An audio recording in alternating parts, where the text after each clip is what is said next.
Eternal. तुम्हें इसके लिए साधना करनी पड़ेगी। तुम सबको, यहां जितने युवा बैठे हैं, यही तो भगत सिंह की यूएसपी है। हम में और उस व्यक्ति में क्या फर्क है?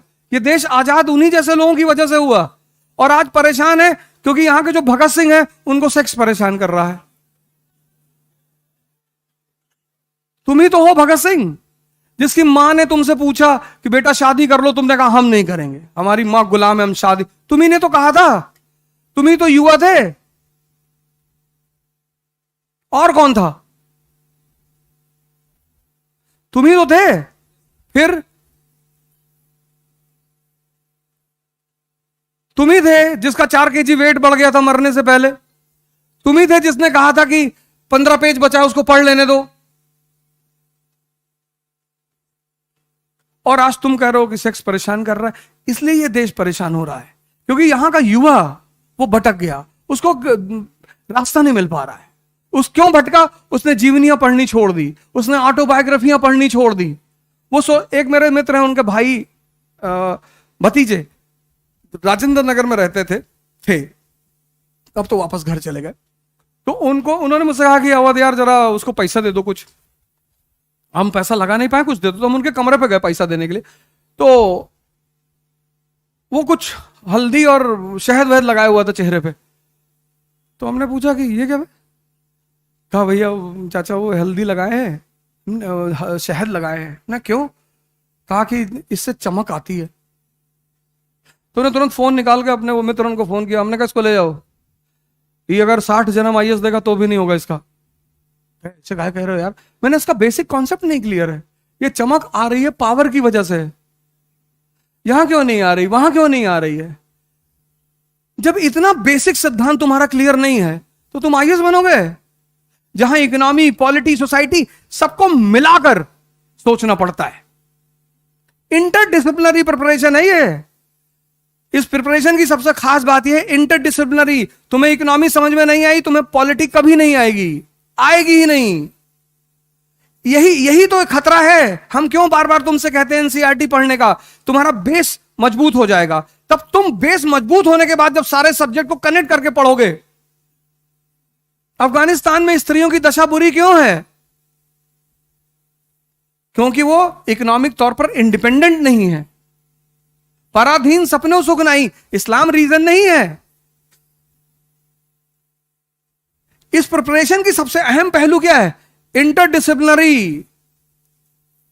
यहां तुम सेग्रीगेट करके नहीं पढ़ सकते।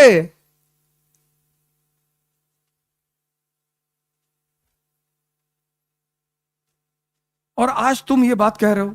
तो मैंने कहा मैं पहले तो तुमको पैसा नहीं दूंगा। मैंने अपने मित्र से कहा मैं इनको पैसा नहीं दूंगा और ये आईएएस कभी नहीं बनेगा। शंकर जी कौन सा फेस पैक लगाए हुए? ताकत है, ताकत। स्त्री लक्ष्मी की तरह है, वो विष्णु का ही वर्ण करेगी। तुम कहानियां पढ़ के कुछ सीखे ही नहीं। तुम उसके सामने अच्छा बनने की कोशिश करते हो कि मैं सिगरेट नहीं पीता।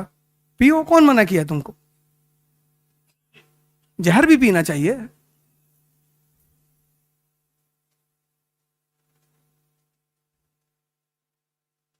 समुद्र मंथन से लक्ष्मी जी निकली, देवताओं और असुरों में झगड़ा हो गया, हम शादी करेंगे, हम शादी करेंगे। मैंने कहा लाइन से लगा बैठ जाओ, मैं डिसाइड करूंगी। स्त्री हमेशा डिसाइड करेगी। फिर जब दोनों लोग लाइन से डिसिप्लिन में बैठ गए, वो समझ गई पागल हैं। उसने दूर सागर में देखा एक आदमी शेषनाग पे लेटा। उसने कहा ये कौन है? बोले विष्णु है। बोले इसको पता है मैं बाहर आई हूं? बोले पता है। बोले फिर भी? जाके उन्होंने उनको माला पहना दी। इनविंसिबल है ना ताकत। ये दोनों लोग देखते रह गए और माला ऐसे आदमी को पहना दी जो हमेशा लोड करके रखा हुआ है कि उल्टा सीधा बोले तुरंत डाल देंगे खटाक से।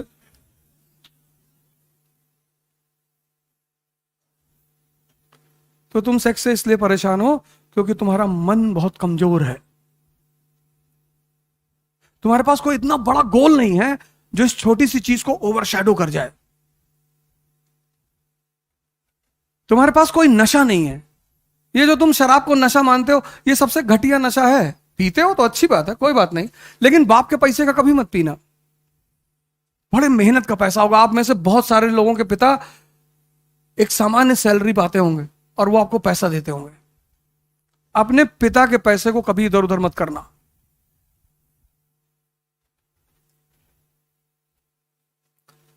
हम भी तो मिडिल क्लास से है ना। हमारे पिताजी पोस्ट ऑफिस में थे। हमारे यहां कोई बालू का ठेका थोड़ी था। हमारा है, हमारे पिताजी का नहीं था।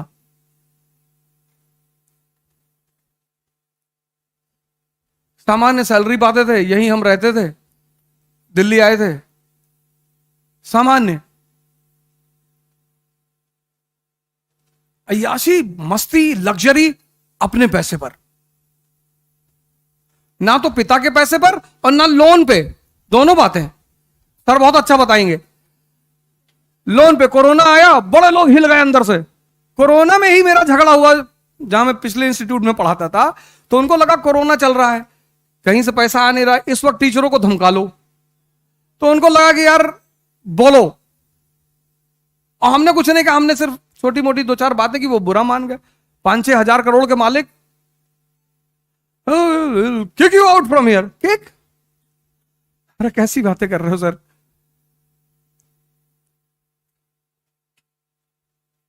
और हम तो मराठा है, विद्रोह करेंगे।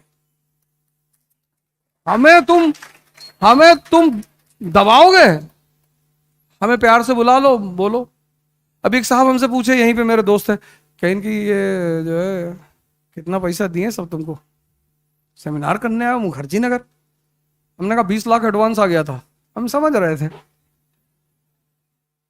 नरेंद्र बैठे हुए।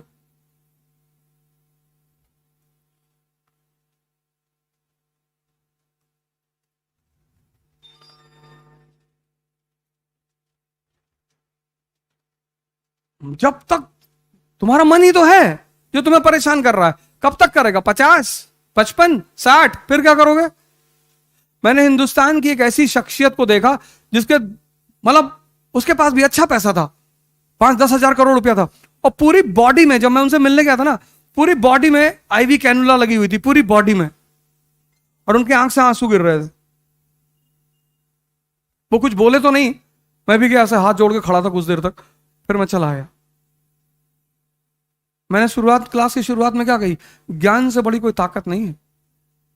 ये जितने शिक्षक लोग यहां बैठे, मैं सबको बुराया तुरंत, ये इनका सबका सम्मान, ये शिक्षक हैं।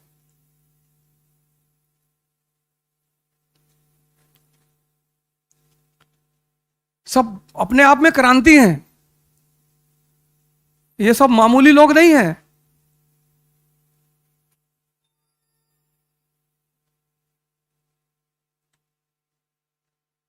कुछ पूछ रहे थे।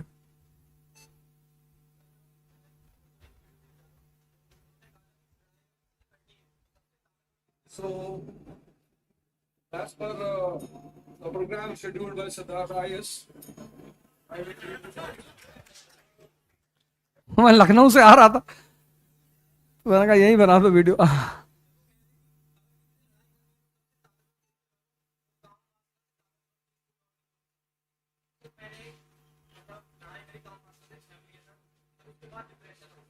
होगा, तुम शायद ओशो को समझ नहीं पाए। बैठो। लड़ाई हमेशा उससे की जाती है जो है, सुनना जो मैं तुमसे कह रहा हूं, लड़ाई हमेशा उससे की जाती। तुमने पहली बात तो यह मान लिया कि काम वासना एक ताकत है, निश्चित तौर पर है, लेकिन है कहां? जैसे अंधेरा, अगर तुम्हें अंधेरे को प्रूव करना हो, जैसे तुमने कहा साहब उस कमरे में अंधेरा है, मैंने कहा लेके आओ, ला पाओगे? लेकिन है अंधेरा, तो अंधेरा को दूर